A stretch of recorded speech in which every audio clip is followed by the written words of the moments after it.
Hi everyone, Christina here. Today I'm going to be talking to you guys about how to get rid of text-heavy social media posts once and for all. Let's go. So the first thing that I would like to share is that we need to make sure that we're focusing on serving our people and listening to what these people want to learn and what problems are coming up for them and what kind of solutions that you can show them or you can give them. So that's the biggest thing that I want to share, because a lot of people forget that you need to make sure that you're curating your content so that it's valuable to somebody, that you're not just blurting everything out into the world and just leaving it as that, right? You want to make sure that your content has value to them. But instead of making it really text heavy and boring to read, let's explore some other options here. So there's the power of using infographics, and they're personally my favorite to use. I love making infographics because for me, as a visual learner and somebody who's always on the go, I just want to, see something and read it really quick and learn something really quick on a very fast basis, because I just want a small little tidbit of information that I can just take with me as I go throughout my day, because I won't have time to sit there for 1 or 2 minutes to read a really long post. In this day and age, a lot of people prefer video, and that's another option too. If you prefer just, stating 3 tips in a video, and you can break it up into 3 posts. So, tip 1, tip 2, tip 3 in an Instagram wheel. That's another thing too, because not a lot of people like reading anymore, or they do, it's just they don't have time. They prefer videos. It's just a quick intake, done. But also tying it back to infographics. Infographics is just a great way to break up heavy content and putting it into a visual format. And when you do that, you're able to organize the information in a way that's easy to understand and easy to take in on a quick and stimulative way. Because like I said, people are just going to scroll, right? They're not going to have, the attention span to stop and read it. So ensure that you have very clear actions on the post. And for it to be super text heavy, I would say really break it up into small bite sizes. That's another reason too, in terms of text heavy content. You can use bullet points if you want to make your post look a little bit more cleaner. I really like bullet points. They have a lot of flexibility where you can, post 3 in one post, and then maybe in the next slide you'll do another post, like another 3. It's just easy to digest instead of having really long paragraphs of text. So bullet points is a very good thing to use. And if you're still struggling with really long, heavy content, I would say break it up into, 3 posts, just like the video. Break it up into tip 1, tip 2, tip 3. Because again, like I said, people's attention span is very, very short.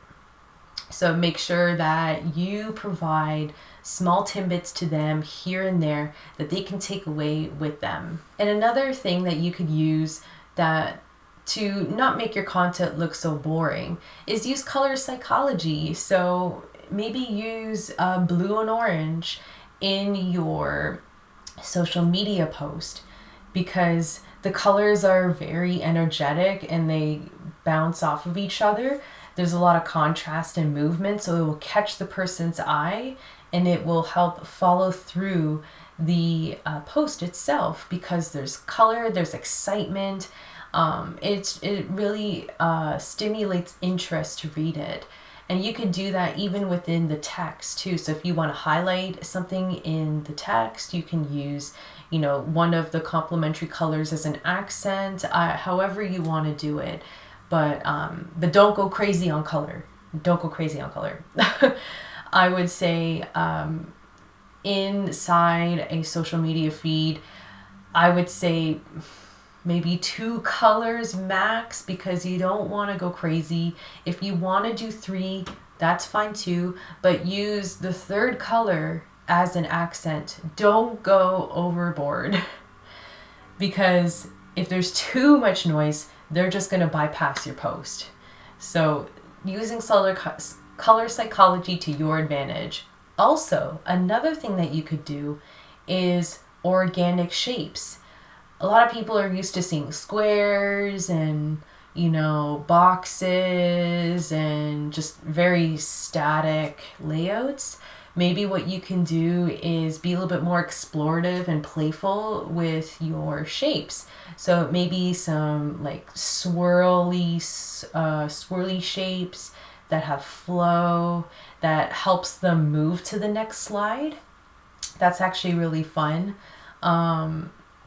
And what other things could you do? Maybe some interesting lines, like line work, that gets them, you know, intrigued and maybe move to the next page. Those are some small strategies to help, you know, break up the content, but get you really interested in, you know, moving to the next slide and reading the next slide, because that's the problem. If your post just has lots of heavy text, then that's a big turn off, because a lot of people, text is fine, but you need to have a little bit of everything, a little bit of images, a little bit of text, a little bit of color, so that everything works together and that it looks appealing and attractive. So another thing that you could do is use the power of contrast.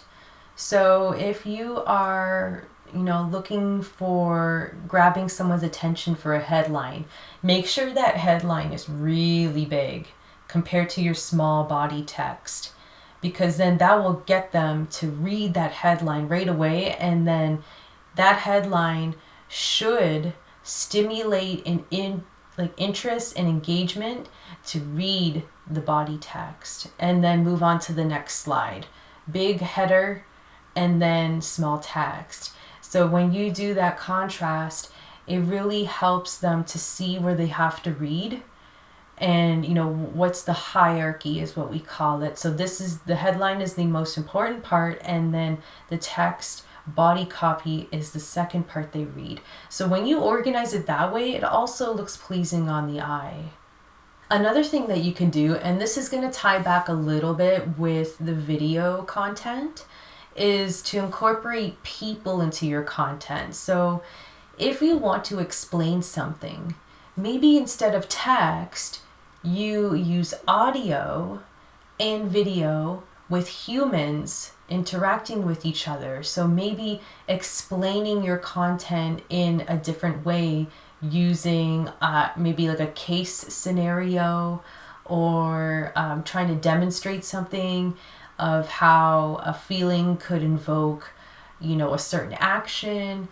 You know, those are things to try and use to your best advantage, because right now video content is the biggest thing, and Instagram highly, like, Instagram's focus is going to be on the Instagram wheels now. So sure, you can still do the posts, but really try and move to doing more Instagram wheels, at least for now. You could still have your posts going on in the background, but try and do more of the video content, because you have more flexibility there. You can actually put text in the videos, as well as you and maybe another human, and audio on top of that. So even if they don't want to read, they can hear the audio, or if they want to read and they don't want to hear the audio, they could still look at the text in the video. So that's just another thing to keep in mind. So another thing you can do is animation. Now, animation has been around for a very long time, but It is a little bit complex.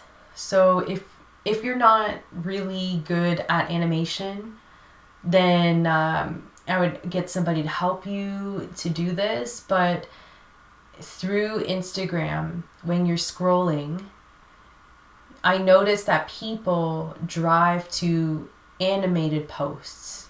So if you're trying to get somebody to see something, use animation to grab their attention. And that will help you to get somebody to read your post and your content and look appealing too, right? People be attracted to movement makes sense because everything else in the feed is static. So if there's any sudden movement, they'll direct their eye to that and click on it, or just stare at it. I'm not sure, but that's another thing to use, and it is something that could be linked with the video content as well, depending on your style. But I know that animation is still kind of one of the top things to grab somebody's attention and to organize your information in a way that is exciting. So you can animate things coming in and coming out. That helps to break up the information too, depending on your style. That's really what it comes down to. If you're really struggling and you still want to keep your content, but you feel that it's really boring, so what you can do is also put images and content together. So you have some text and then you have an image on there too. Next slide, another image and another text, because that helps break it up and it gets people moving through the slides as well. So that's another advice to you as well, to not just use content, explore other options of how to lay out your posts, because it changes a lot when you add pictures or when you animate something, or when you use infographics. People will be more attracted to it. That's just how it works. A lot of people on Instagram are probably more visual learners, and that platform is so perfect to putting in video content, images, animation, just strict imagery, however you want to do it. But those are some things to help you really improve your content and not make it look so boring, and make it look appealing to the people that you want to attract. So thank you so much, guys, for sticking around and for tuning in on this video. If you have any questions, please comment down below and I'll be more than happy to help. And I hope you guys have a wonderful day and keep smiling. Bye.